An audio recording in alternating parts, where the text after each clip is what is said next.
I guess we don't have to remind anybody that they're being recorded, I guess. So I would ask for a motion to approve the November 3rd minutes, I believe they were. Wasn't here, so. would make that message. It was 30,000. November 3rd, we're talking. November 3rd. Right. That was our last meeting. We didn't have a meeting in December. You want to second it, even though you're not? Second. Okay. Any further discussion? I didn't see anything wrong with it. Right? No, I had no discussion. All right. All in favor? Aye. The meeting dates, which you all have seen, they look okay to me. They don't obviously include secondary meetings if we find the need to have them, but that would be the third Thursday in the month generally, if that happens. And that would be, as per everybody's availability. So we'll approve them. If you want to make a motion to approve them, somebody? I motion to approve. I'll be second. Okay, and we're good. I'm in favor. All right. I apologize that I missed this email from Kate, but you may have had a chance to review it. There were a couple questions that I had emailed you. And, this is sort of a synopsis of what you guys presented, right? With the actual numbers in it and. Right, yeah. So it's the 161 we're not covering. It's basically the other stuff that's the ask, as I understand it. What is There's 161 for salaries or something like that here somewhere. Yeah, she broke it down for Right. what, what would essentially be hopefully coming from the town versus, like Suffolk County, versus other grants that were, Well, I'm getting it. Budget request is the magic word. I No, guess. my mistake. Thank you so much. For my own brain, I tried to put together what I Oh, thought look at was that. happening. So, if It's more like 200,000 though, isn't it, James? that is attached to, What is that? Wait, what was that, Tui? Oh, at Sounds the like back more of this oh, document. yeah. Asking a question. I had a little trouble like wrapping my head around what was being presented. I can open it up on my phone. Tui was trying to say something. Okay. Truby? Tui was trying My to say quick addition of Greg's numbers sounded more like closer to 200,000. Yeah, that's, That's what it comes out to be. Right.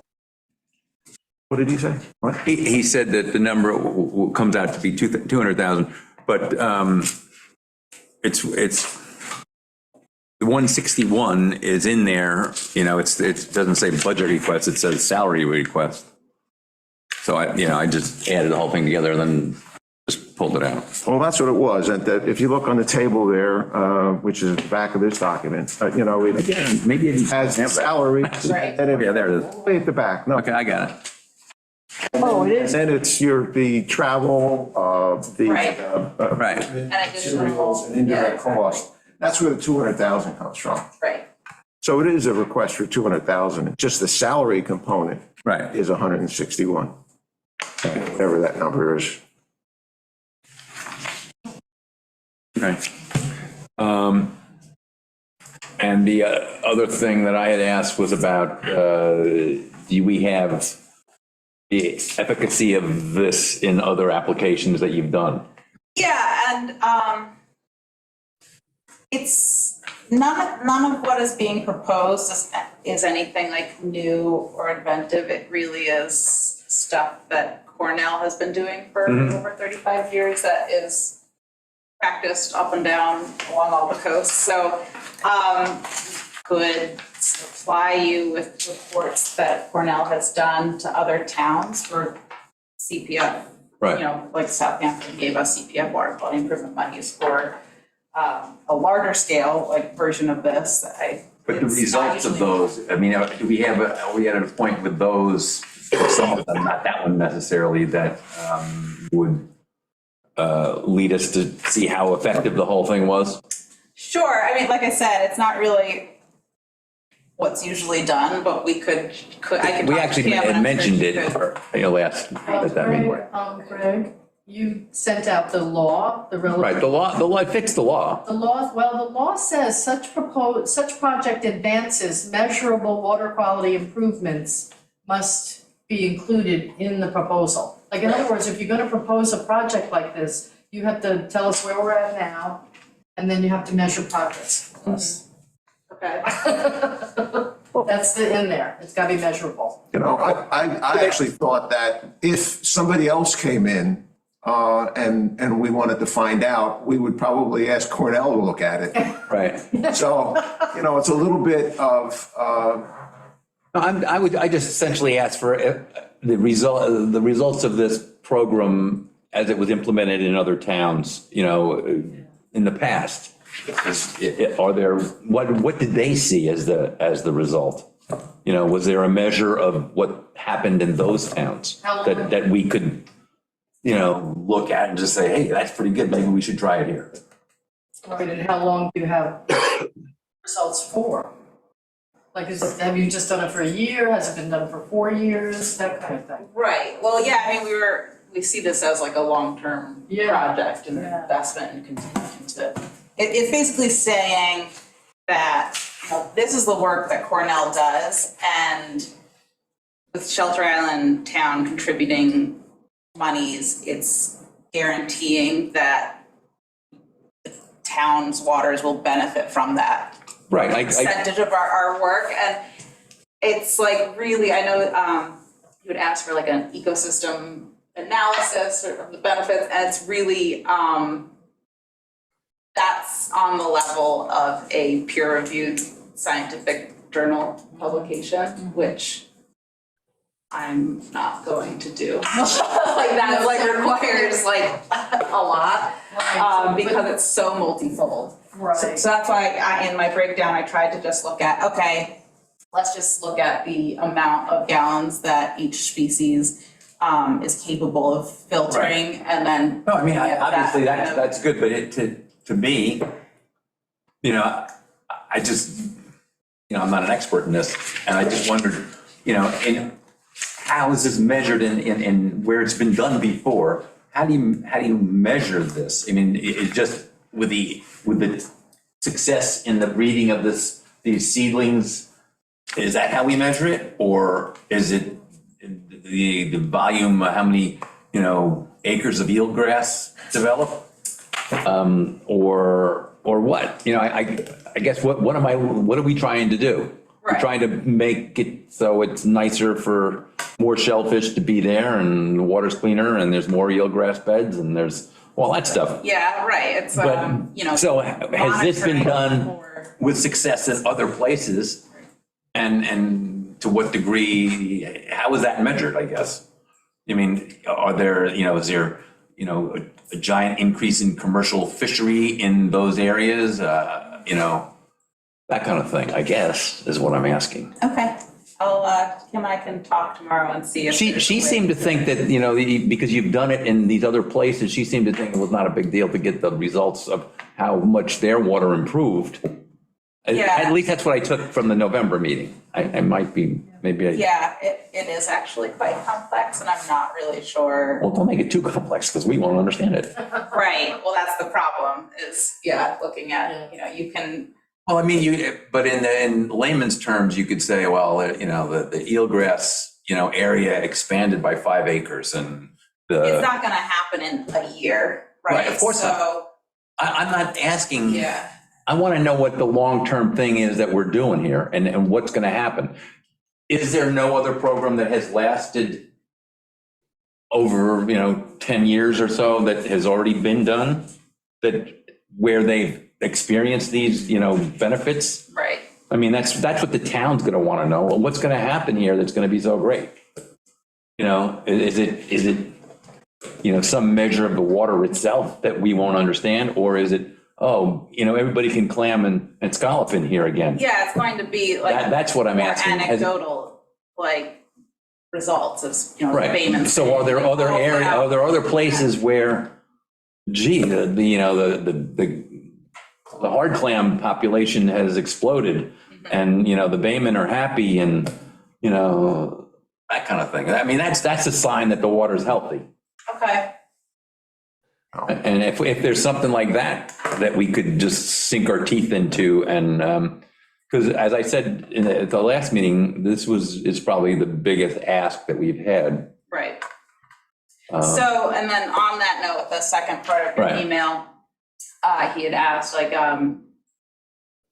is there a way to, break down each action that we are proposing? And, I talked to Kim before coming here and she's like, she had started to look into doing that. That was another thing where it's just like everything is so tied into the next thing that it's nearly impossible. So that's where she was just kind of saying it's looking at, you contributing, leveraging the work that we're doing and guaranteeing like that I'm gonna be here to, see that this work comes to Shelter Island. So, but for example, the work we did this past year, as like the pilot project, that was essentially free for the town, right? And we were able to do that because of a grant that we had received to start a new stewardship site. And so, for example, that grant was $50,000, and that's how we did the remote setting tank and the starting of the oyster reef. So if you look at it that way, that's $50,000 for the oyster reef portion-ish. So then you had the Bay Scallop spawning sanctuary. That was extra, and I argued Well, my and kicked question and would be- screamed to make sure they came here. What did it look like? I mean, did you find scallops on or near? Has anybody looked at the pilot I would Sanctuary. check in the spring. I would like snorkel on in the this. spring? You'll know. Yeah. Okay, it's not that cold. And This- die-off happens in September. Right. So spring could look good. Yeah, Spring spring, can look summer, yeah, right, Yeah. so, That, to my mind, that makes although that you haven't, has Kim done eelgrass restoration? oh yeah, actually, that's really her specialty is like the Marine Meadows program. Right. That's where she was before she started the Back to the Basics. So presumably there are reports and emails and letters to, from the guy that's out in the field to his boss or her boss saying, here's what I see in terms of. Like success rates of eelgrass, meadows. Yeah, that we planted eelgrass, it's still there, Mhm. and maybe has that been for 2 or 5 years that you've been Okay. doing that? Yeah, that I That you don't, don't know. I haven't been involved in it, so. For that aspect of the project, I mean, if Cornell has done that, and has seeded eelgrass into the mud, into the ground, and they came back and say, well, there's still eelgrass, it's 2 years ago, after the storms that we've had, and it's still there, and eelgrass is growing. Right. I don't think that you would ever need to say that to prove that eelgrass is good for the environment. No, we know it's good for the Okay, so you environment. want, yeah. So it's a okay. matter of- We're not asking that you say that or I'm that, understanding, yeah. a tenfold increase in the hard shell clams is a good thing. We know it's a good thing. We Got don't it. need to know why it's a good thing. We just kind of know it's a good thing. You want to make sure that they're not just going to like die or they're not like, they're going to be out there Well, and yeah, I actually mean, establishing themselves and. Right, I mean, there's no guarantee. It's like when you plant a tree and somebody, grew in that guy's yard, but the same tree died in my yard. I don't know. I mean, I get that it's nature, and I get that there's all sorts of factors in there. But if there is just some sort of feel of how the improvements are that the layman can wrap their head around in other areas that have happened, that would be great to just hear, And is this just an expansion of the program in Cockles Harbor, or are you going to expand it to other harbors on the island? I don't know, In this- 'cause I in had, this as program. far, specifically eelgrass, I had put a couple temperature loggers out in a couple different locations, just, with the possibility of them maybe being good eelgrass spots, but that being said, Cockles Harbor is one of those last remaining Right, eelgrass it's- sites, so do we kind of bolster that, or do we try to start a new one, do we do both, so that's up to, our shellfish, no, sorry, eelgrass people. John Needham seems to think that it's the moorings that make it healthy. It's actually the biggest bed is mooring field. Yes, it is, it's true. So, It's most likely groundwater. And just to go back and hit this nail again, at that last meeting, there was some indication that there could be some lesser amount granted that would still be beneficial. Yeah, basically, like, You know, yeah, if there's something, like, But it seemed to me that you said it was all or nothing at all a minute ago. no, no, it was just really difficult to do a breakdown for Oh, no, each task, but like, we could, if, we went big with our ask, right? Okay. We recognize Yeah, that, yeah. so if there's a number that like you guys do feel comfortable with, and we can then cut back and see like where we can. Right, there's not just one thing that you might do, It really, you know, like really just all concentrate on the benefits each oyster other. reef or something. Yeah, I mean, you can, but like it really would You want the all, whole deal. the whole ecosystem working together kind of a thing. Yeah, okay. I actually, I actually appreciated being forced to like really sit down and look at it, because it's all stuff that like, especially when you're deep into the subject for a number of years, and it's like forcing myself to look at it again and looking at papers, and it's like, there really are so many papers out there that show how like the various shellfish species really do benefit from like each other, as well as like the eelgrass. Like one study saw that there were more shellfish inside eelgrass beds than outside, naturally, not seeded. Like they would migrate there. Like clams do kind of move around, as we Right. know, but it's just like really, it's like, look at that. That's really Well, cool. Eelgrass ought to be an easy shot there. I mean, it, when you put the gallons that they filter on paper, well, if that oyster next to me, and I'm a clam, is filtering 50 gallons a day, it's making the water right around me better, so I'm gonna, Exactly, I'm gonna yeah. filter like a little bit more than I was doing before. I mean, I don't know, and then it'll help the oyster, I guess. Well, it's not only shellfish, you got seahorses, you have Exactly. pipefish, you Yeah. have all And kinds of hence, other. like, it being so overwhelming trying to do an ecosystem analysis, 'cause you're just like, where do you draw the line? It's like, it's so multifold. So, that being said, yeah, we,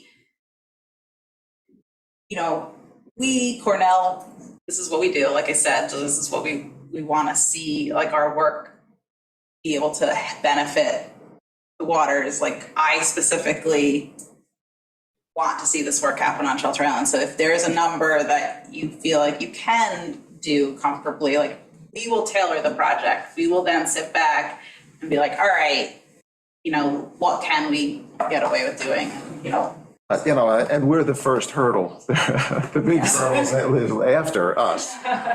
Well, I mean, that's why we want to get everybody sort of like, because people are going to say, why don't you put it into Bridge Street or something, I could see any number of things being said about it. But I don't think, from my, just not speaking for the committee, I can see the benefit. I'm the person who talks about the golden goose in the water, and whether it be the water you drink or the water you're fishing in or looking at. That's the important stuff on Shelter Island. I mean, if you don't have that clean and vibrant, you're losing a lot. correct, yeah. So would like So letter of endorsement from like. how about another municipality that you've done? Maybe the trustees in Southampton where we did this project, would they? Yeah, how long has it been going on there? At this level, or bigger? Not sure, that I'd have to check with. I would try and get a place that has whatever you deem the right track record is to have a measurable result, that somebody could look at, and say, oh gee, they really are taking in, these beds are vibrant, and, Right. Maybe we've closed it off for right now, but you might be able to open them up to fishing again, and, that kind of thing. That's the kind of thing I think that, I could hang my hat on. I don't know about everybody else, but. BJ, were you gonna ask me? Yeah, I've got a couple of things. I think it would be great, even if you can give members of this committee someone to talk to in Southampton if it's too much to ask for written anything. You Right. know, that maybe just a contact, you know? So I mentioned this to Joyce at PEP. Oh, okay, yes, okay. And she was like, eelgrass, stop, tell them they have to talk to me. It was a nice, So, what's that? I said, God bless you, you know. So that's one of the things I think as we get closer to this committee taking a vote and passing it on to the town board, we probably need to have some sort of joint meeting, I would think, with Bayman, who, a couple of them, don't know the reasoning. I didn't understand it, the way it was explained to me. A couple of them are not so much pro eelgrass. Okay, so that's just putting that out there, they need to be consulted. It comes, yeah, like usually comes down to fear of being restricted to Right. where they can And harvest so it if they're that's like part of that. this discussion Yeah. before it comes to the town board.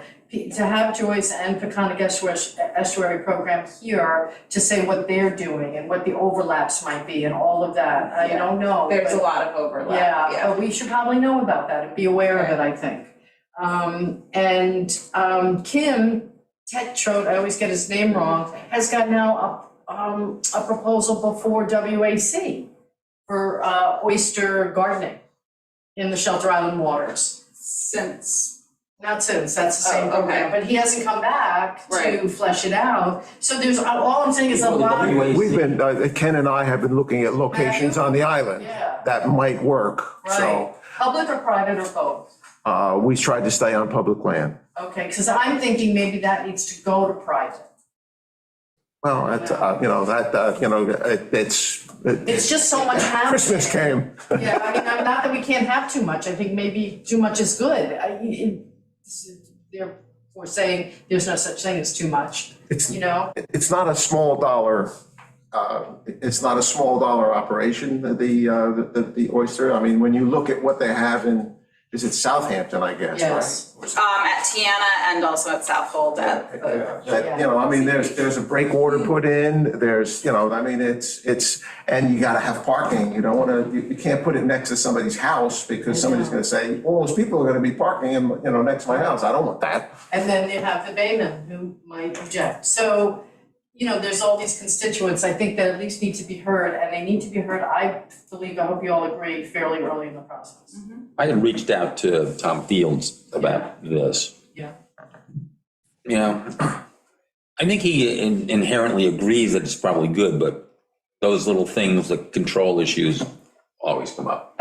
Yeah, they don't wanna be told there's another place they can't go harvest things. But It's a little bit like cod fishing 100 years ago. No, I don't want to be told I can't take more cod. I want to, how come there no more cod?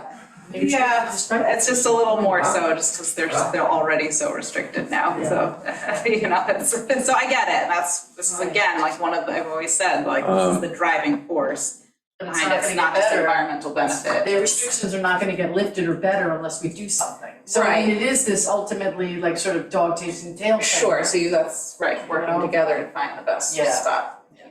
So what is the ask in front of the WAC regarding the oysters? Expand the SPAT We're program. looking at, if you wanted to start like a community garden for oysters, which is basically what Kim has at his site there and the South Fork there, they have a place.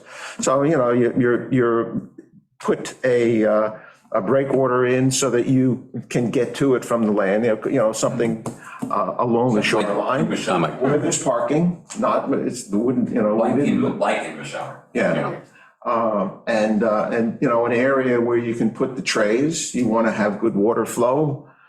There's, with parking, without being squashed by being in the way of boating, not in the way of people swimming and things like that, so, you look at the island, you say, oh, there must be dozens of places, but all of a sudden it was down to, well, these three look like the best. And we have not, one of the things we were going to do is go out to Kim and sit down with a map but Well, I kind of think, Christmas came. I blame Christmas. Humbug. Lopsies or what do you call them? Flopsies? I mean, as far as a private thing, that seems to be something that could have some traction. Yeah, You know, then you maybe not have to have a big. all that breakwater. parking and all that schmagegi that goes with, I'm not saying don't do it somewhere if there's a place, but, you know, trying to maybe foster this private. As long as we don't drive next to your, you know, as people don't come in, it's an issue of what are those guys doing there, you My know? vision is if you can get 25 or 50, 25 to 50 waterfront homeowners with suitable sites, and they each adopt a non-waterfront family. We are doing this together because there's some work involved. So that's how I see it. I think, I believe very wholeheartedly that this is a different scale and this is, we shouldn't get mixed up. No, they're not. It's a very different Well, I scale. don't know, but we're here talking about that. Tui being a staff member should probably chime in here.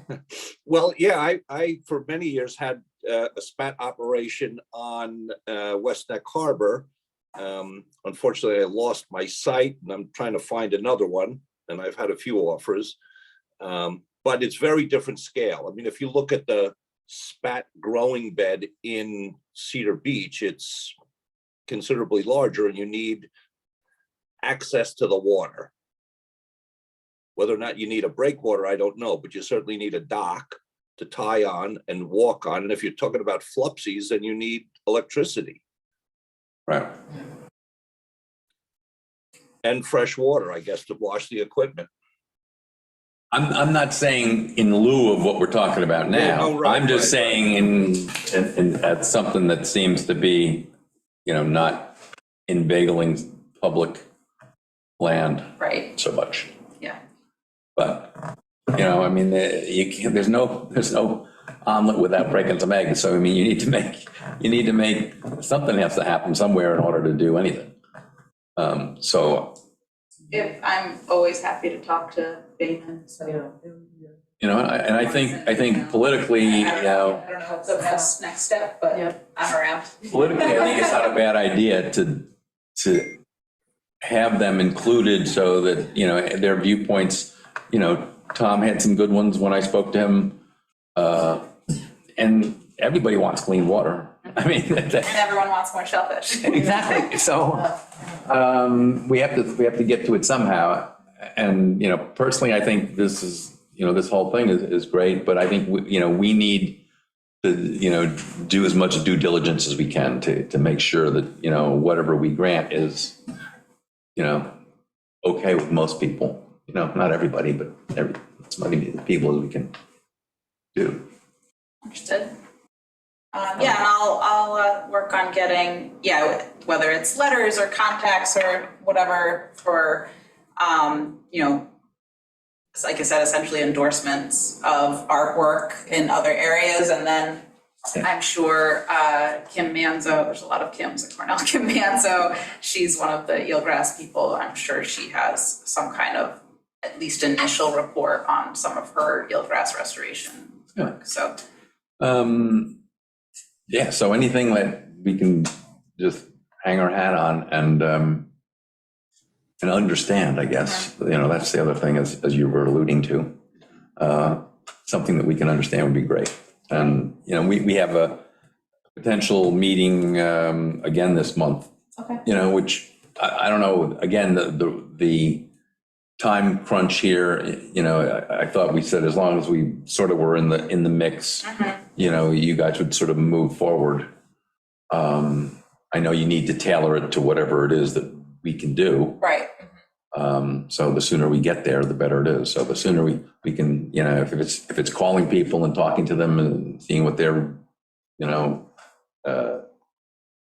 experience is, we'll do that, you know, or if they want to write something, that's fine too. Well, it seems like, you know, that I would more think that you could probably Google, you know, Bay Scallop, well, Spalding Sanctuary, is spat on shell oyster reef is not, you guys didn't invent that, other people. But they've done it, you've done it in other places though, right? Yeah. So that's, you know, you've already done it. So I want to know what you've done and where it's been done and what the results have been, if there's one with a long enough history to give us results. Yeah. I think that'd be, I mean, the easiest way to, Yeah, it's a. Because they know already. I would think that there must be plenty of graduates, graduate programs where people have written their masters about, we put eelgrass down and it had twice as many oyster bud spat as the other area. Now, you get 2 graduate reports like that, and to my mind, that's pretty we can satisfactory. get some of those, but it'd be great to have what's happening on the local level. Right. That we know where that place is. We want to call those people, we can call them, they did it. So that's that, so they're going to do this one. So, I built a house somewhere, you want me to build a house for you? You want to go look at the house I built, Right. right? Yeah, but You don't need to know. I don't scuba though, so I can't. But you don't have to do, you don't need to know how to build the house. You need to look at the house that we did so that you can see that it's something you like. I'd be perfectly happy with a report, somebody's master's I can program. submit the 2 published articles from when I was working in Delaware doing oyster gardening spat on shell program, looking at the habitat value of And if it's got, yes, and we found oysters on it and it was a good number, that should be satisfactory, I would think. The extent. Maybe I'm not catching the whole drift here, but it seems to me that if Cornell has done this program in other places on Long Island, and it's been years that they've been doing it, Has to be why not get the results. results of those places? And those reports. Those reports that they have done that they can share with us that, not all the scientific stuff, Yeah. but, how things have progressed there.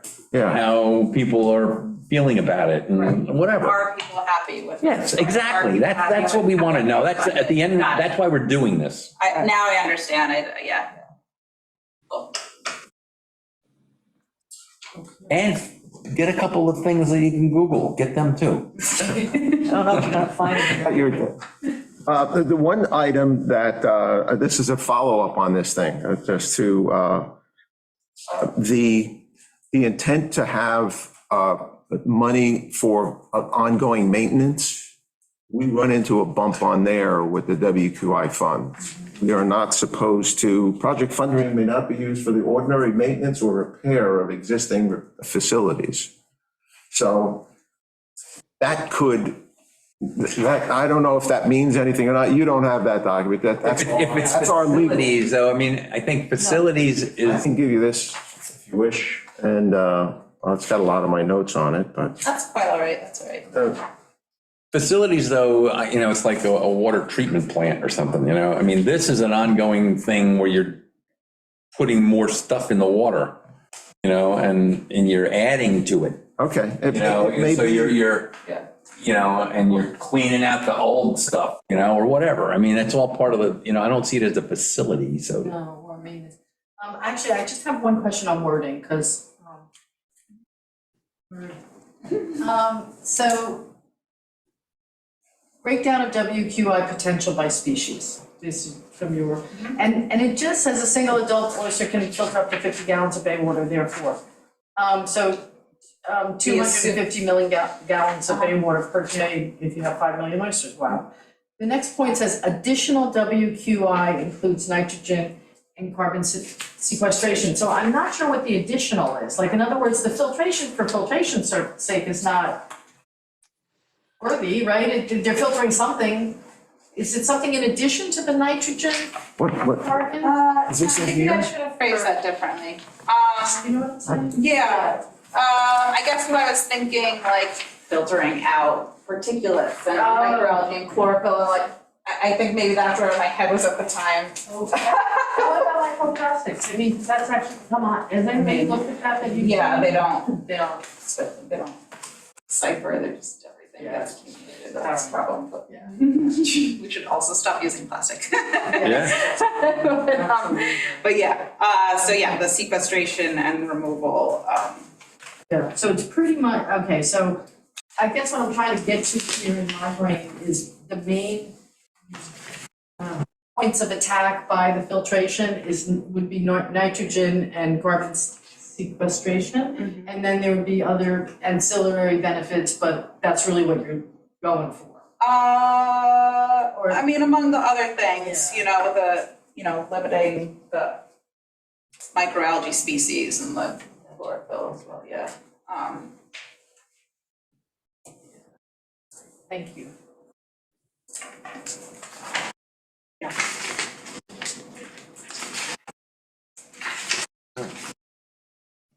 Are we good? Do you have any other questions? I don't.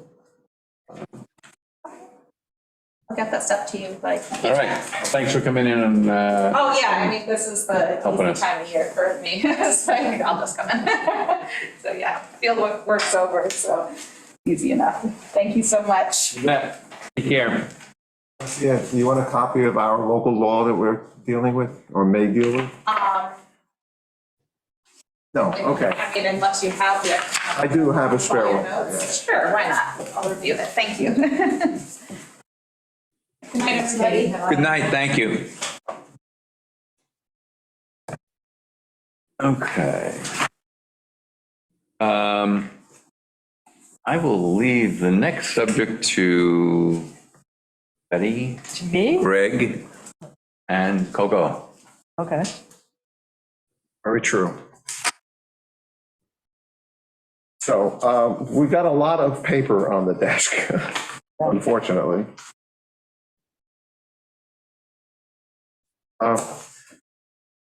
Looked at what the existing documents that we have out there and found in one case, 3 different documents that really should be merged into one. Coco has identified that people come in and they are baffled and confused and not happy at all with us, although we knew that it was going to take 2 years before they were going to get the check. But there was nowhere in our documentation that we mentioned that. So I took I took all of the documents that we had in place and came away with, and Coco, I've lost my list of things. I came away with taking and breaking down. Yes, there you go.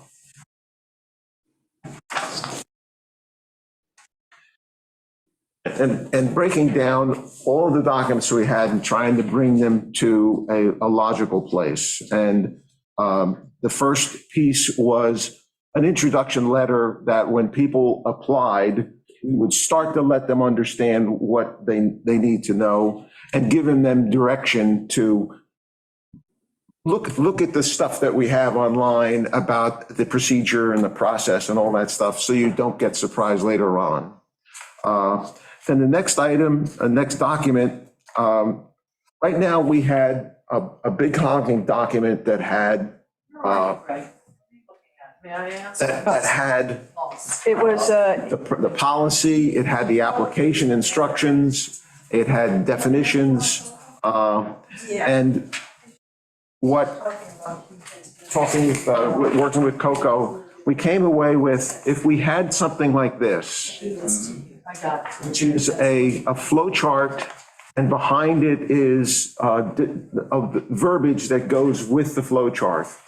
And so that when somebody comes in and say, I'm interested, and Coco is going to be the one that's going to get this, is that people are going to come in and say, hey, I'm interested in doing this.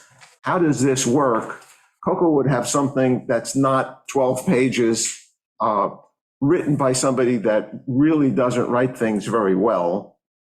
I admit it. If I was like a novelist, if I was a novelist, many editors would have committed suicide looking at my first draft, I'm quite certain. And Coco is shaking her head, yes, you're right. I know from experience. I mean, I think as we were our toddler stage, in our infancy, you were cranking out documents like left and right, oh, we should have this, we should have that, and because we didn't know, we were just trying to make it happen, and we didn't cover that, so let's make another thing here. Yeah. Yeah, and that's sort of what happened, and I know just from my own like, and I'm on the committee, when I applied to this, it was pretty hard. So I agree that some streamlining was 100% needed. Yeah. So the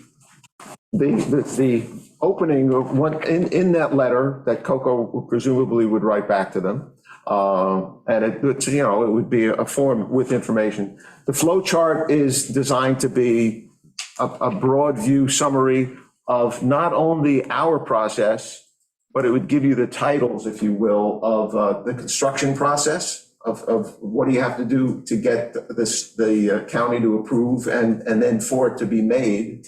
And then the start of the state and county rebate process. So there's kind of like three streams here, and they interact with each other, and the flow chart doesn't, you know, just, there's only one section where they interact, but two sections, I suppose. So, and then there's what I'm calling the policy document, which is the second one, that is called separate septic rebate policy. This is where we would have how much you can get, a lot more details, and this has just been stripped out. The application itself has been removed from this. That's going to be a separate stream, if you will, or a separate set of documents. After we go through the rest of this, and I'd like to go through this document and figure out whether or not we want to suggest to the town board that we make some changes. But we'll wait on that until we go through the rest of this. The next segment was eligibility application process, and that would simply be the current application with a cover page that says, here are your instructions to do this process. I was very impressed by what the building department does.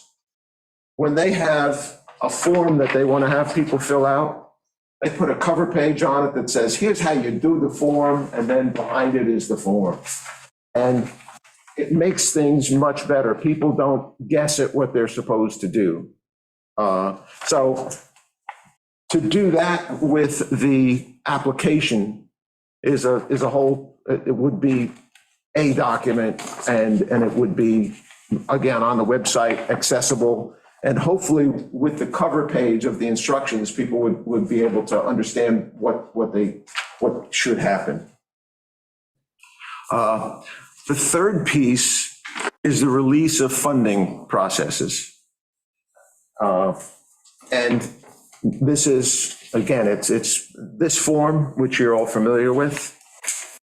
The assignment, the horrific, confusing assignment of reimbursement payments. And there's a third form, which is the earner's certification of application for rebate release.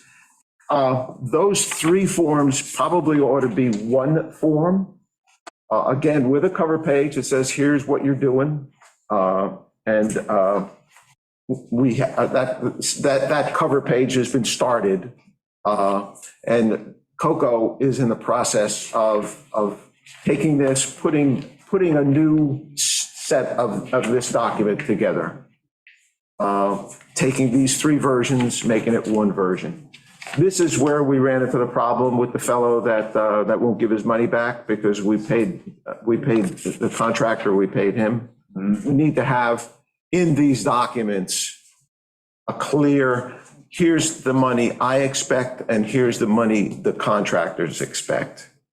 And when we get to the policy statement, remind me as to whether or not we want to do that anymore, whether or not we want to say, no, we're going to give you, Mr. Applicant, and then you pay your contractors. And we make sure that we assign the responsibility to pay contractors. If somebody's going to get sued for unpayment, it ought to be the owner. That's the bottom. That's the basic line. So Coco's working on that, and we'll come back and get that introduced out to folks. The final piece is it's a kind of a catch-all. It's legal documents and checklists to monitor the project. Coco has a series of checklists that she's using to say, okay, I got this one, I don't have that one. And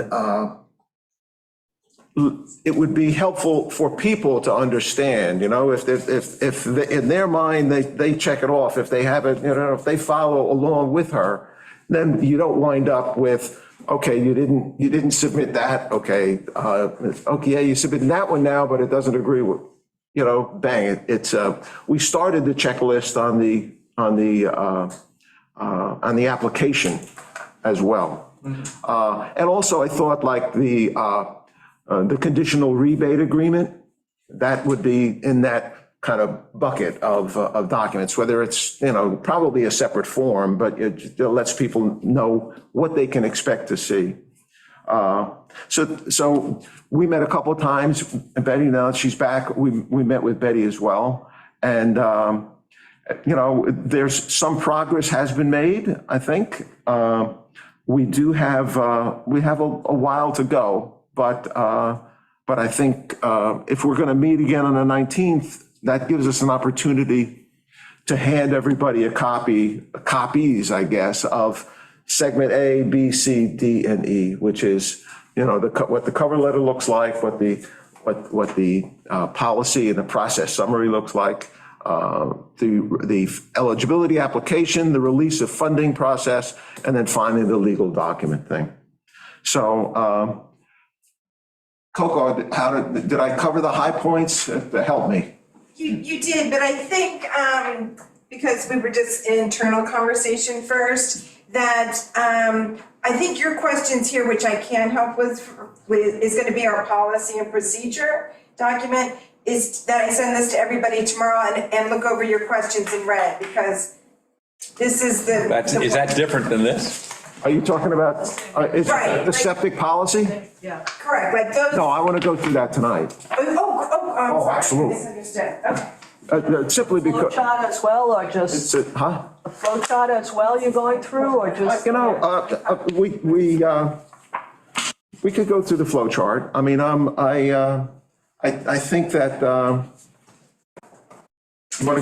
you want to go through it? Let's, Can I just make one suggestion before you move on from the other thing?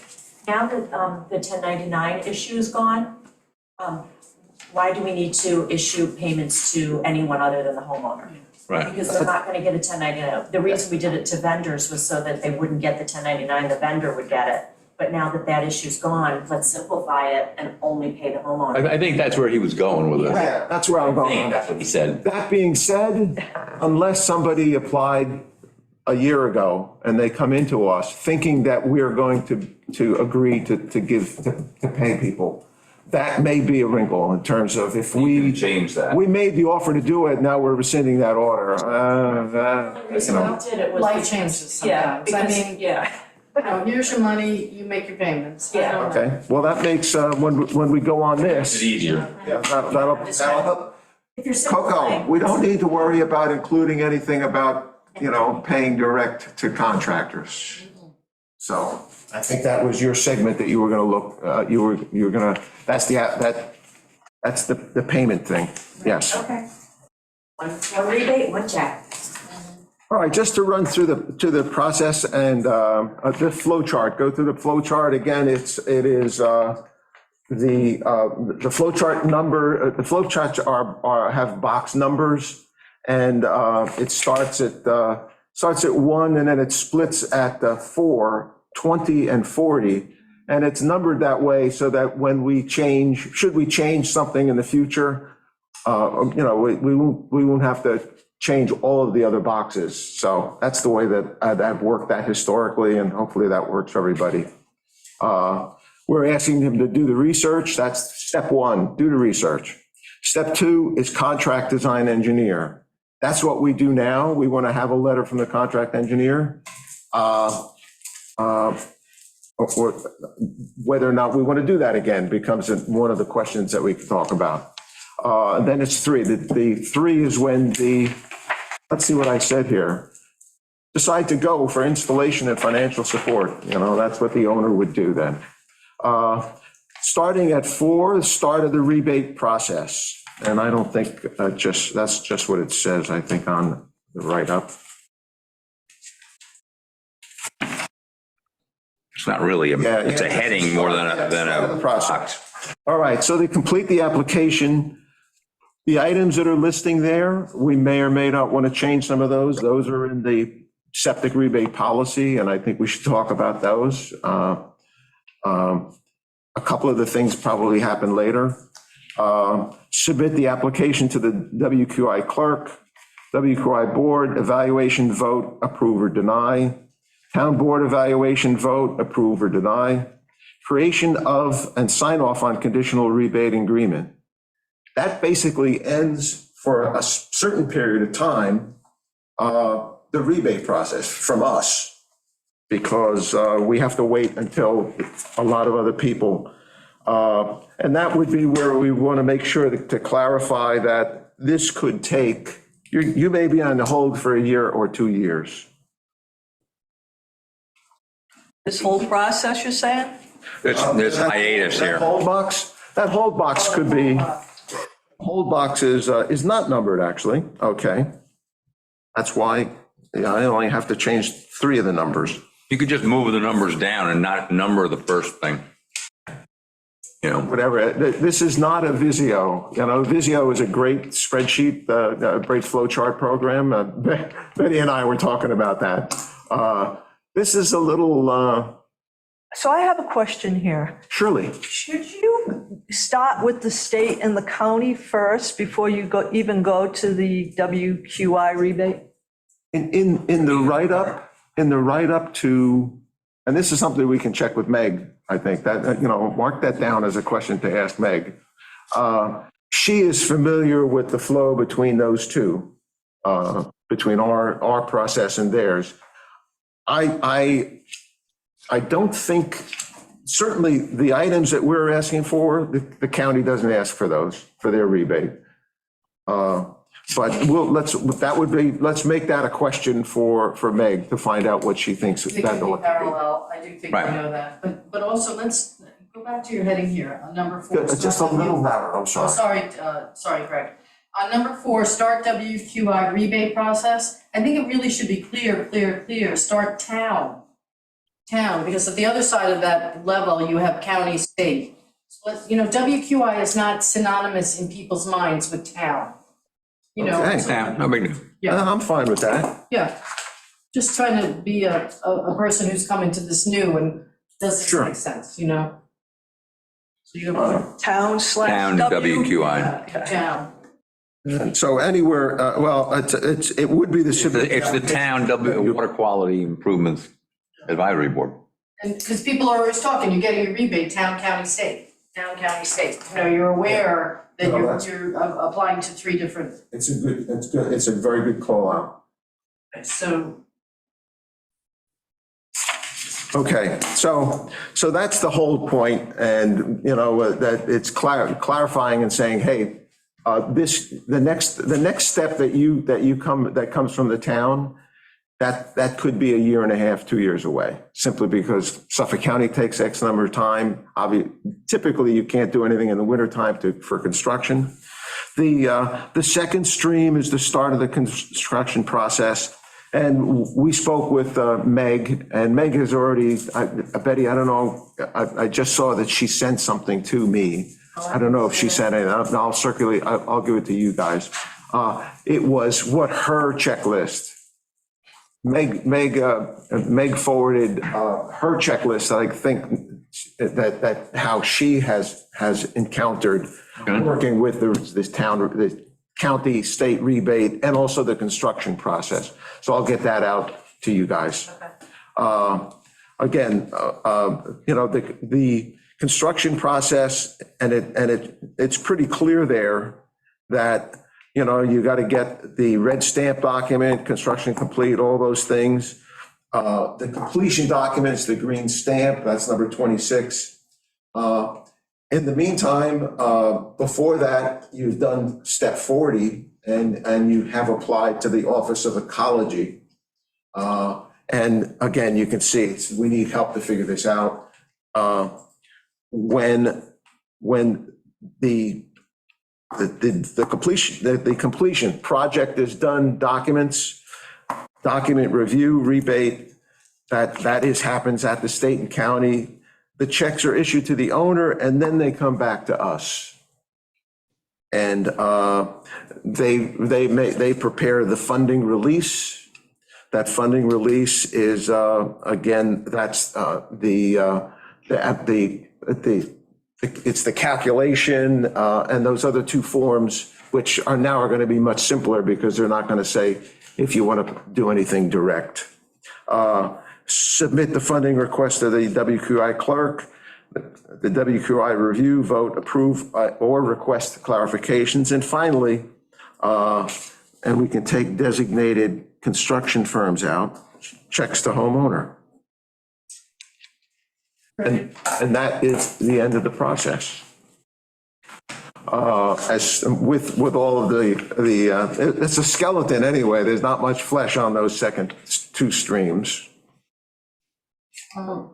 So this would be something very early in the deal here. We would hope to be able to say, okay, you're interested in doing this, and here's this. Overview. Yeah, here's how this works. It's like before you get into the heavy duty instructions, this is what's just on the Yep. top of your new Yep. thing you just bought. Yeah, the flow there could certainly change.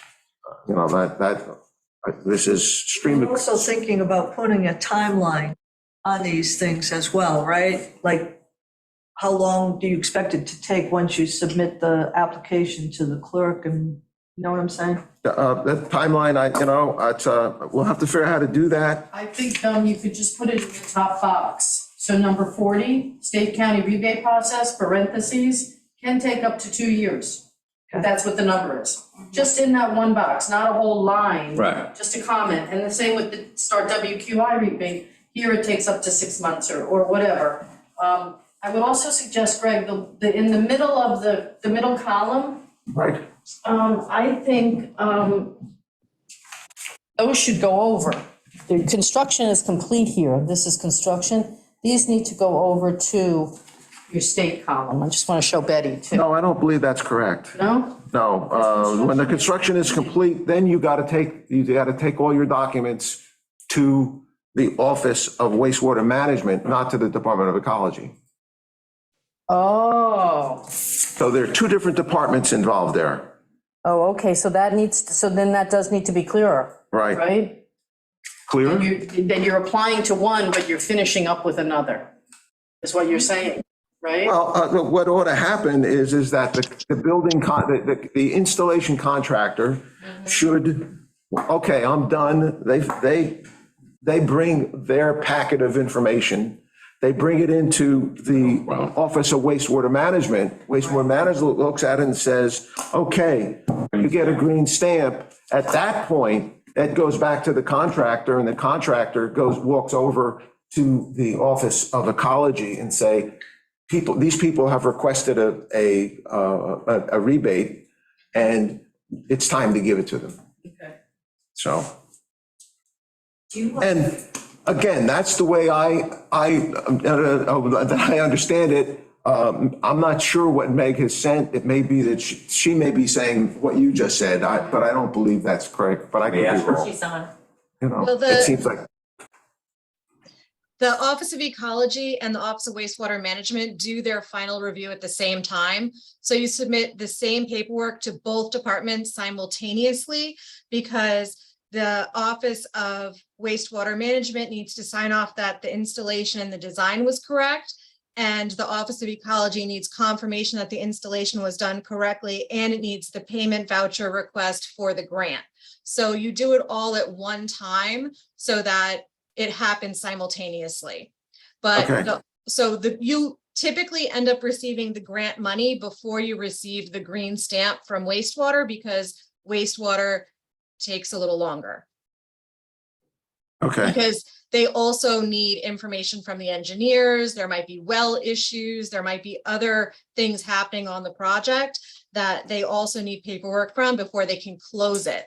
So really, for this, this hold until the system is installed, it's really a hold until the county closes the permit with a green stamp, because that's the factor that can take up to 2 years, 3 years however long it takes, because if the homeowner has to install a new well as part of the permit, then that is a factor that is going to impact their green stamp. So, I mean, I have one person who their septic was installed over 2 years ago, but because of their water quality in their well, they needed a well covenant, and that That can take a legal long paperwork time. still isn't done. So they're still waiting for their final green stamp because of these issues. So they still haven't applied for their rebate because they don't have the green stamp yet, because of the well, not because of anything to do with the sanitary. All right, so box 45, an errand for 24 to 45 might be contractor also submits to the Office of Ecology. If you have that, do you have that with you or no? Yeah, so in what I emailed you, I'm sure you didn't get a chance to read it, but that is essentially the 4 steps. I'm going to pull them up right now and tell you what I wrote. Were Okay, so if you go up, so 41, you apply to the county for the grants. And then for 42, I had the county reviews and approves grants and mails the homeowner contracts for signature. 43, I had the homeowner hires an engineer to design the system and submit all the necessary health department paperwork for permits. Is that in that thing that you sent me? Because I didn't open it. Yeah, it is. Okay, all right, so I should just put a mark here. It says, put what Meg sent you in here. Right. And then Not 44 only- was that and you in hired red the ink. installer and they put the system in. And then 45 is that the engineer and the installer file all the paperwork with the county, and the county issues payment and the green stamp. So that all kind of happens at once. So one of the questions that started this process is that not enough people are applying for the grants because we thought the process is too onerous. And I said, what about the money? And I'll bring that up again. So you have to essentially lay out 20 to 30, and if you have a well, who knows how much money, in order to fund this. And not everybody has $30,000. That wasn't my experience. Every contractor was willing to wait. They knew. Okay, Me, all right. water Sometimes, testing was the only one. yeah, typically like water testing If a water Well testing is a couple drillers $100. and plumbers, Yes. typically we're the only ones who wait, Tui, to be honest. And the Um, engineer, and the engineer. And the engineer. Not Depending always. on the engineer.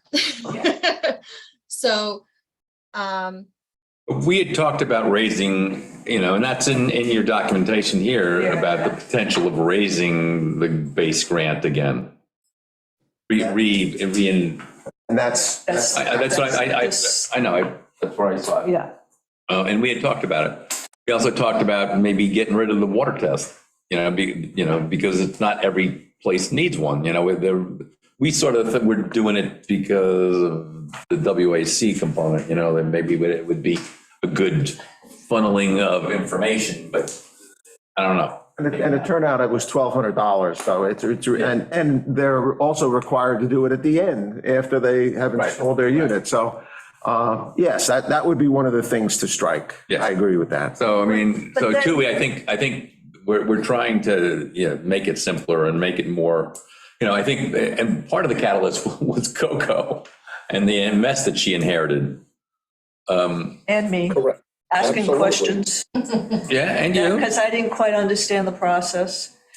But my question about getting rid of the well test, I mean, the amount of nitrogen, we attribute a certain score based on that number. That would come out. That would come out. And so we would change the We total. would change the criteria of our deal. Okay. So, ultimately, I don't know if it makes a difference or not, with being, qualified. In some cases it did, push people over the. But it's, at $1,200 on a maybe I'm going to get money, one of the things that, Coco and I were talking about is that in last year, 2022, we had 4 fresh applications. Right. So In the previous years, it was 20, 24, 20, I mean, we had a lot of people interested, and that has just dropped off tremendously. Well, a lot of it, the systems are going in, but it's mandated, so, I mean, I mean, There's new still people- construction. There's still people like me probably who will apply to upgrade, an existing system. Well, again, Or existing system, but whatever the mandatories are, if you had the same number of volunteers, No, that would be that would good. double, that would double the good, as they say. Greg, the water test for nitrates and a few other things can be as low as 400 to 500 now. 1,200 is if you want to do PFAS and organics, and Yeah. I just had it done. And I paid 700 because I wanted to do the PFAS and the inorganics. Yeah, so anyway, so it doesn't have to be quite as much as that. This is with Mermaid, GNS, So Well, it's still money, What is it, 400 to what? 500 for the basic, Okay. I had a question on the start construction leg of the flow chart, which number? number 20, or maybe it's 21. I guess I should come up so that Zoom world can hear. Right now, the way I'm looking at this flow chart, it looks like you start all three of these simultaneously. But wouldn't most people start the construction after they know they're getting the rebates? So should we push that down to like you apply for the 2 rebates, and I guess you do have to submit the system design to the wastewater management office, but then after you get your rebates, then you go with the rest of the That construction. you've been determined to be eligible for a rebate, Yes. not get the rebate. Yes, so when you're eligible for the rebate, or it's, well, we've Get awarded, approval. we've awarded the rebate. The rub of that is it's going to look like a Vitara, because it's going to be that long. Instead of having this arrow here, you would have an arrow going this way. Or you just push number 20 Down further. down to follow. I mean, it's almost that way now, but just pushing further down. Yeah, so that there'd be an arrow from number 8 to number 22, or like 22 becomes start construction. I will see what I can do. Again, this is not the world's best program, and if the flow chart winds up to a second page, that starts to limit the reason why we Did the- Yes, did the yes, thing with but the it way. just, you know? to me, I just thought, what if someone follows this and starts their construction and then they are denied the grant? Then they're gonna could they come back at the town saying, you said to start construction and now you just Right. denied us the rebate? So I'm just tossing that out there. Right, no, that's it's a good point. Maybe in the in number 20, just say start construction after execution of the conditional rebate agreement. yeah. Yeah. Well, you have- Maybe. And just put that in the- 20, maybe number 20 says, typically this is done after you've been determined to be eligible. Yeah. That would be, That would probably solve that. and I think that, maybe there is a separate it's just 6 boxes that, that are in the timeline that Betty was talking about. But, I haven't gotten there mentally myself. The only thing that would change if that was an emergency repair. Correct. Yeah. But I mean, you just put it in there that you need start your construction when if you want to take a gamble, start it, or wait till the conditional rebate is executed. Yeah, how to document the plan on an emergency replacement. There's not much in here that helps that. No, I mean, and that's something that's out The of, second one that says this is for normal voluntary action, well, those people are thrust into it, so but I'll put a note here that says think separate one for,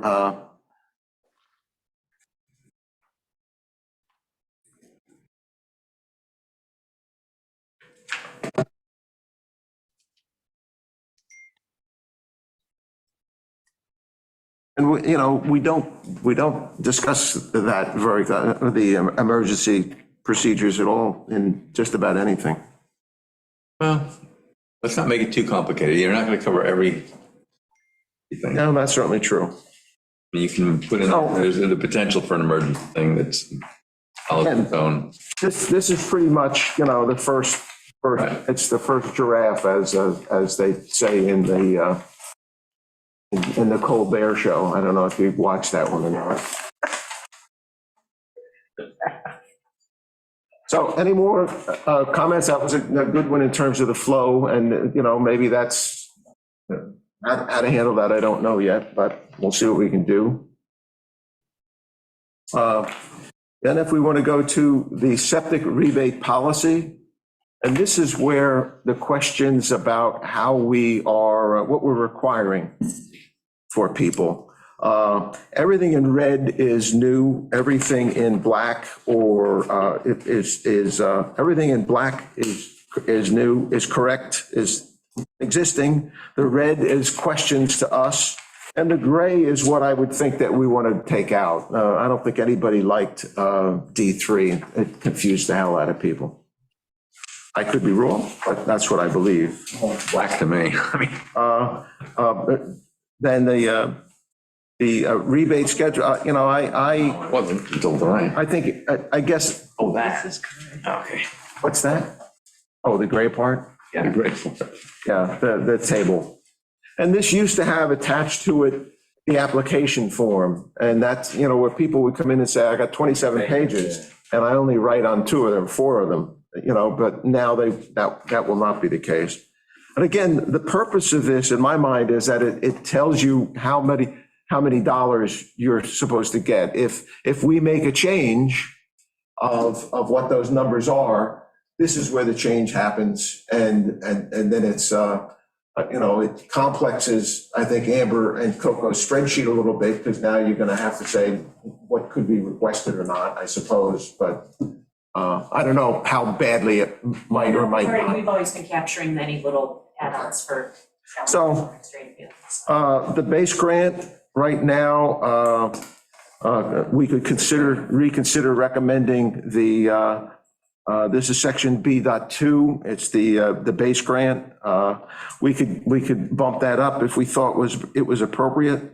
Remember how we got here? We got pushed by the town board Yes, to do this, yeah. to reduce it. Also, we were capturing in our spreadsheet what the cost of Right. installations were, barring some of the people who had some like complex situations going on.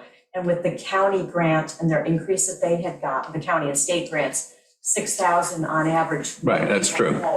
So we should go back to updating the spreadsheet to see what was the total cost of the systems being installed, to see whether or not people aren't being made whole on normal installations. It seems to me we've had a couple of requests for payment that at the bottom line, you could see that some people were out with pretty significant dollars, but I suppose we should. More than not. Yeah, more than not is exactly right. Oh, So, no, so in terms of adjusting, I don't remember that. I think we pretty much, I think they were pretty much whole on the Well, I mean, ones that- that I, unless, like you said, unless there was some really, Well, there seemed to be a lot of them that had wells and whatever, and, We're, in the last number of them we've done, I think it's been more where the people haven't quite made what they put out. yeah. I mean, and that's okay, I'm not saying that that's a terrible thing. I mean, they're getting a brand new septic system that's state of the art, and, they had other things that the health department made them do. I would say as long as you have the money, you could up it. When your money starts to dwindle, the fund. And that's essentially what happened. I Right. mean, the real estate market was down, the CPF money was not coming in, and that's gonna maybe happen again. Right, but for now, you got the bank. so how do we decide this? Another meeting? Well, we can, So. we don't need another meeting. Then it comes down to, the measurement of benefit that we talked about, location, reduction, scoring, water source, and reason for replacement. A reason for replacement needs to be wordsmithed very, very much, I think. That is number 4. And if we eliminate the water evaluation, I would think now you're down to location sensitivity. And the one thing that I think this whole center wastewater things, we're all, you know, the areas that we said, well, that's not in the center, it's, well, you know what, there is a. It's all flowing that way. There is a bump in the center, and they're in the bump, they're out of They're it. already getting anybody in that area is getting the high score for the criteria anyway. Yeah. So, you know, it's the whole. I think the water source is not a bad thing the source, you know, that doesn't cost them anything to say it's It's a well or a month. Yes. public water, I think. That's not a problem. And that's really not, a little bit in the heights, but not so much in the heights. So, again, I don't think we have to make a decision, you know, I guess, Tui's on the line, so, I mean, you know, do we want to make a mass change here and remove these criteria and just, is there anybody that we want to turn away? I guess that's my question, at this point in time.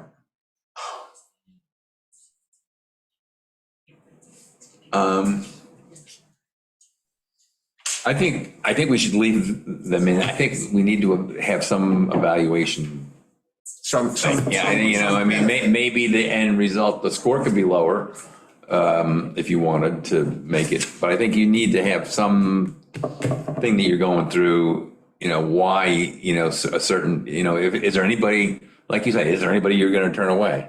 You know, other than, I mean, I can see the nitrate reduction, that calculation page, which says that, you know, you're going to remove 14 kilograms, whatever that is. Okay.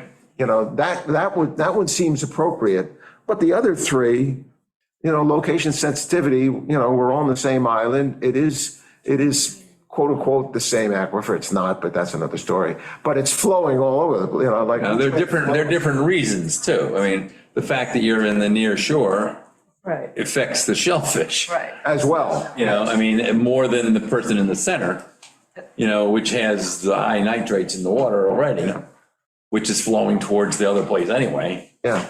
Well, the nitrate reduction scoring just says, how long do you live in the house? You know, what's your days of usage? If you're there for 2 weeks every summer, do we want to support that? Well, maybe not, because after all, there's, you know, you're not gonna remove a lot of nitrate from the I think system. maybe just for data purposes, it's not a bad thing to have this criteria in there. You know, I agree. I think, you know, and then if it gets, money gets tight again, it's there, you know, you don't want to have to then put it back in again. Say that again? You need measurables. Yes, I agree. So how same question we just asked Cornell, how successful is the Right. program? You need to know, well, we put in, you know, 50 systems and it's reduced this much nitrogen. I mean, it's measurable. It's simple. well, you know, and that calculation is done. That, you know, that is the calculation that is appropriate, I think, still, in that it says that you got 6 people in the house and they live there full time, and that's going to be a lot of kilograms. And obviously, you're going to say this is good. This is a good one to do. Right. Somebody that says, yeah, I'm there, you know, I'm there weekends in the summer. Well, you know what? You know, the number of, you know, you're not talking kilograms anymore. You're talking grams. And is it appropriate to be supporting that effort? Although, Right. you know, 2 years from now, It could change. it could change, but, you know, it could change the other way as well. And I don't think this doesn't really affect the people applying. Well, it doesn't, You know, if we knock The them out. criteria doesn't really affect the people applying. It's just something we use. Yeah, but, you know, it affects. If If we don't if we don't approve them, then it is affecting them. Right? I'm just saying, I would keep it in there just so that it's a placeholder, so that you know where the place is, you know that they're in a sensitive area, you know, one way or the other. You know that they are on a private well. You know these things, and I think that's good things to know. And again, if we get to the point where there's there's nothing in the checkbook, then you're gonna wanna put these back in, Well, but maybe it's a moot point, because as you say, we only had 4 applications last year. Yeah, but I also think it's in the town's interest to have as many water test points. I don't disagree. I think, and this is really an internal thing more than, no, it's not. I mean, if we deny somebody, that's pretty not, that's not very internal anymore for the applicant. The information should be there. Maybe you put this, you reduce the passing grade, Right, that's, you know? what kind, or decide that you don't care what the passing grade is. There is no passing grade. It's everybody passes. Get the data, don't assign a value to it. Right. Have we turned anybody down? Yeah. Yeah, there's denials I see on the, I didn't remember them either, but there it was in black and white and red and green and blue. Okay, Most of the time because they were some kind of construction thing, but Yeah, I'm looking. well, that's different. We're not paying. no, it is different. But there have been people who haven't quite made the score. Yeah, I can see a couple right on the spreadsheet. We've got denied, score too low, no water test, denied mandated system. Yeah, well, if it's a mandated system, it's not, I'm We didn't not. See, I don't think, we haven't denied very many people. No, we have not. So, But I think that we've, but I think in the interest of the essence of the law, and trying to get as much information as we can out of this and have a measurable thing and all that. I think it's not a bad thing just to have that information available. the percentage of or the concentration of nitrates or whether it's a private well or both. Or both. I mean, I think the measurability is the kilograms. I agree. That's going to stay there regardless. The other stuff, I think can stay. Well, why not? Okay. But this is not something that the public has to concern themselves with. Well, The public doesn't have to concern themselves with this. if we're eliminating the water testing, then Right. how do we know what the nitrate in the private well is? well, that was my point. And what we were saying is we have to eliminate that criteria and lower the score that's required based on removal of that aspect. Right. So, well, you can still ask the question, private or public. Okay, that's Yes. fine to know that, but I think the nitrate in the private well has to, if we're eliminating the water testing, then the nitrate should come out of there because it doesn't. It doesn't completely, at the end of the day, many times the health department's going to make them get a water test, especially if the well is involved. Yeah. But I mean, Meg, my understanding is that that's what a water test is required by the county as part of getting the green stamp. Or did you say that, or did I miss? no, not always, she said, right? Yeah, not always. It's only if they require a new well that they require the water test. And then when they Only if require they're the water relocating test, the well, she said? Yeah, it's the big one. Yeah. So if they have to put in a new well, then they have to do a water test. Okay, well, that's That's the a only new, reason. that's the new well regulation. It's not so much, Right. It's not the sanitary, it's the well. okay. And that's once the well is completed to make sure that it's proper. Potable. Potable. yeah. Right. So it really has nothing to do with the septic system. Right. Well, Except that triggered moving the well. yeah, exactly. Well, I It know I does get have to, that, but that's not why you're doing the water test. You're doing the water test No. to make sure that anybody who puts in a well has to do a water test. Correct. Regardless if it's a new house, an old house, whatever.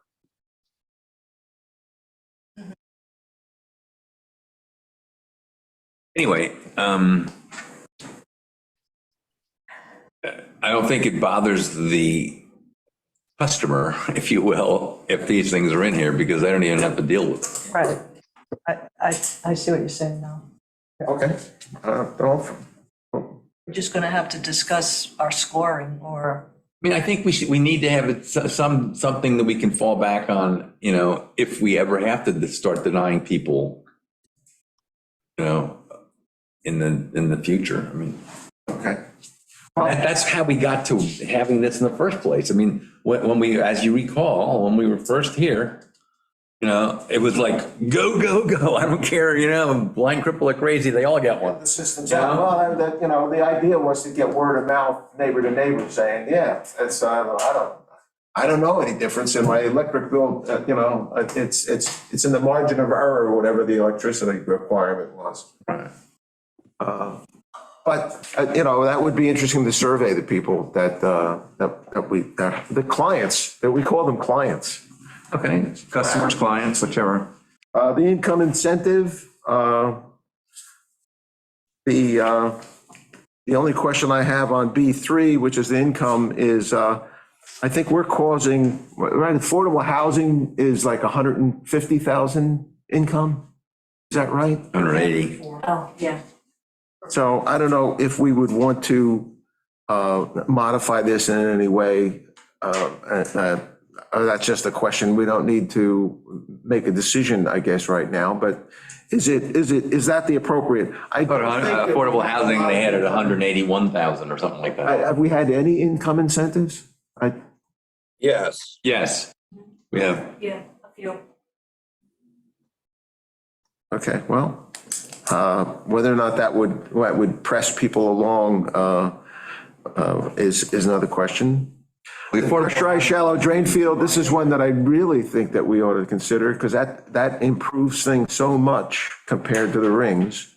I agree. Meg, the pressurized shallow drain field, I don't know, I don't think I got that number from you. It was something like it was $5,000 or $4,000 if they were going to reuse rings.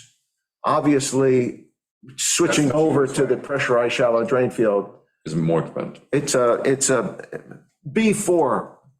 Yes. Yes. The So cost for that. Yeah, usually the county gives an extra $5,000 because that's about the differential between the rings and a pressurized shallow drain field. So they have an extra incentive. If you do a pressurized shallow drain field, the county grants you an extra $5,000 to help cover the cost difference. Okay. Okay.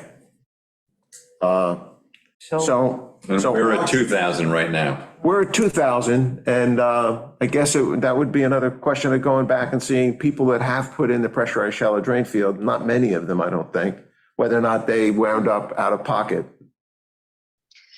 People who have to put in pressurized shallow drain fields usually have a lot of site constraints or a difficult property to site because there's typically, high groundwater, because that's why you need the pressurized shallow drain field. You're usually on the coast or you're near wetlands, whether it be freshwater or saltwater. So they're usually more complicated locations, which make them more expensive in the end.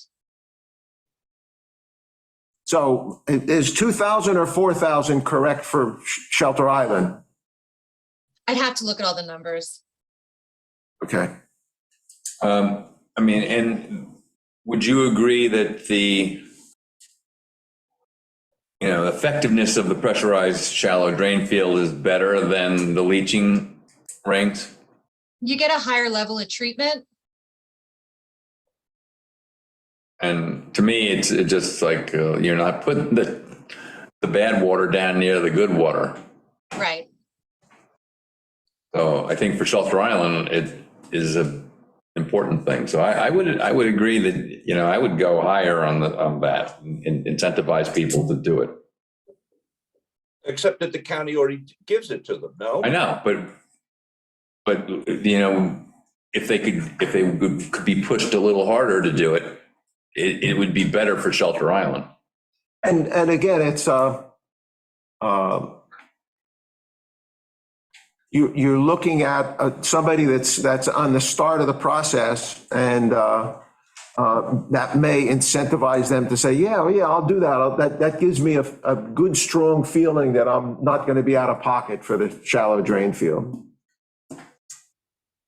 See, and that the whole idea of these incentives was to make people Right, to say, encourage them. Okay, so is that a vote for 4,000 or not? I'd vote for I'd 4,000. go for that. Well, you know what, well, I'll put it in at 4,000. I'll leave it in red, though. You want to go back, while we're talking about this, you want to go back to the base grant? Put a vote in for whatever you think. I wish I had a better idea of, The average? yeah, how many of our clients were out of pocket by how much, I guess? We have some information, but not updated. All right, let's wait. Next couple of years. Yeah. Coco's gonna work on that. Let's wait. Let's leave it there for right now. So then, And then, here's the other question.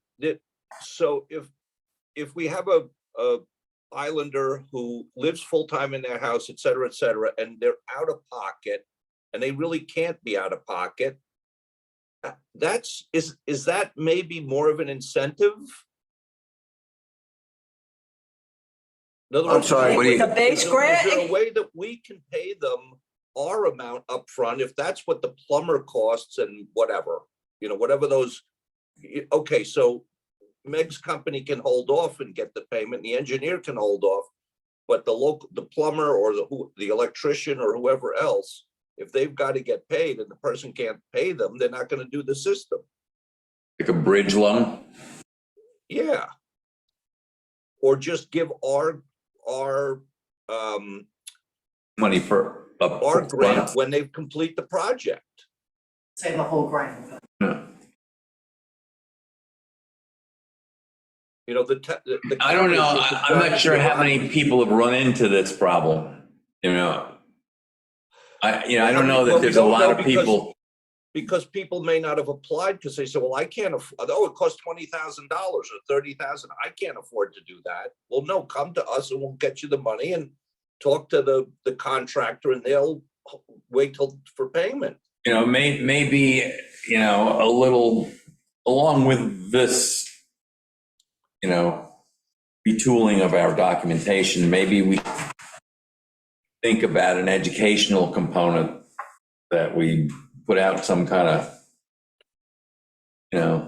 press release or whatever you want to call it. Well, That just goes through, the fact that, hey, like if you are holding back because of your fear of, you can't cover the ongoing costs until the very end, then maybe there's some mechanism that we can devise to help those people. And that would answer what you're talking about, Joey, right? Right, yes. I would imagine Julie Lane would, if, No, they'll definitely write something if we go to them. yeah, I mean, if she could interview you and that, if we're introducing these changes to the program, and I'm sure she'd be willing to get another byline. Streamline stuff, Yeah, just, and the bullet points. We've got this mechanism by which we can cover your out-of-pocket costs until the grant comes through. And Julie, if you're watching this on tape, none of this is That official. doesn't mean we're paying shelter on sand and gravel up front, though. That's for sure. You're I just wouldn't talking. expect it. I did not make a change in the well relocation. I did not make any change in the appropriate expenses segment, and the expenses unsuitable as well. We probably should take a quick look at these to come back and say whether or not, oh, you know what? And that would include Meg, I guess. Is there other things that we should put in here as either approved or unapproved, or flip then from one point to the other?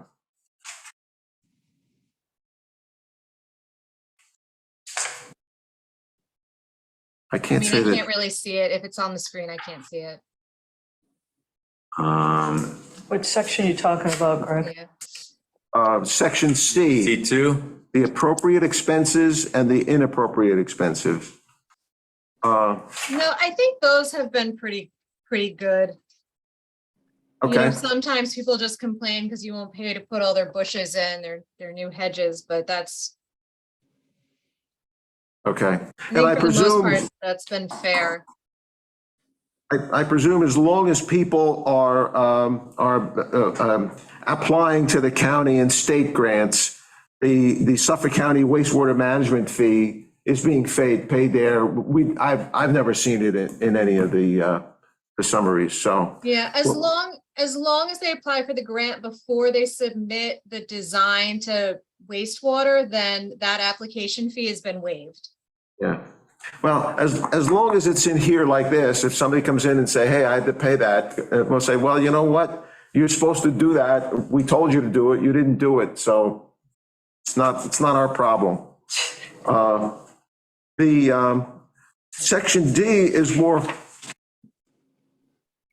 it's a little, there's some more complication in that. I have not looked at it other than just to note that its eligibility may be.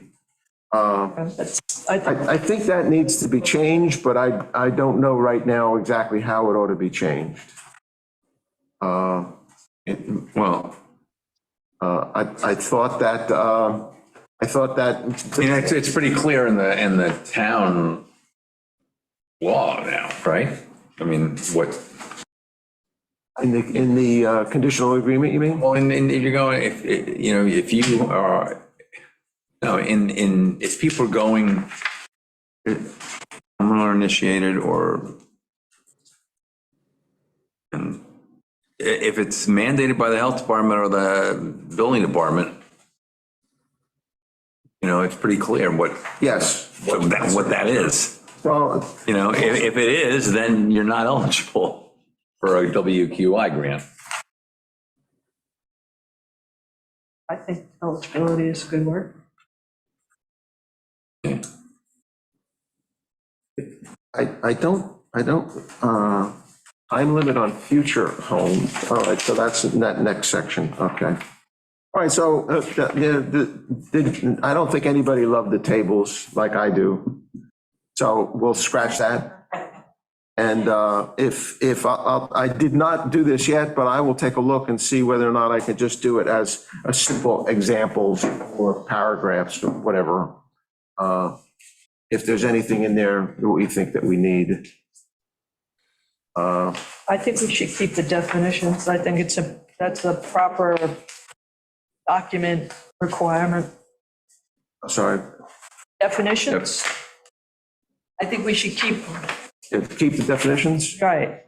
You can I help think that's- I think that's part of I think it's part of a good document to have definitions at the end. So what we'll do, we'll just double check and make sure Yeah, that the just- definitions I are mean, still appropriate. Exactly. But I was a point in time where, no, never mind.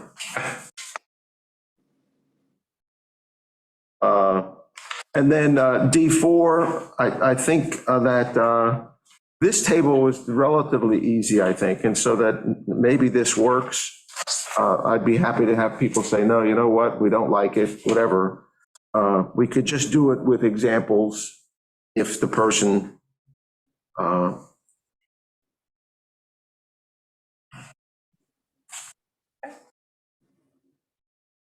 and I don't know whether, it's be interesting to see what this. I think this for Does this align? public is not, it's sort of confusing. And it's also, this has been here from before there was a town law talking about Right. changes. So align to town law and make sure that it fits. Additions to the existing structure, new structure. And then the definitions, which, again, we'll take a look and make sure that they seem to cover. So that's the two segments of what's been done. As far as the merging into one request for payment, we're going to be able to remove. We've decided that we will remove the direct payments to contractors. Right. And anything else in here, Coco's going to jam it together onto, I guess there'll be an instruction page and then the form attached to it. So I don't think it's worthwhile looking through that right now. Let's take a look at when she's got the document.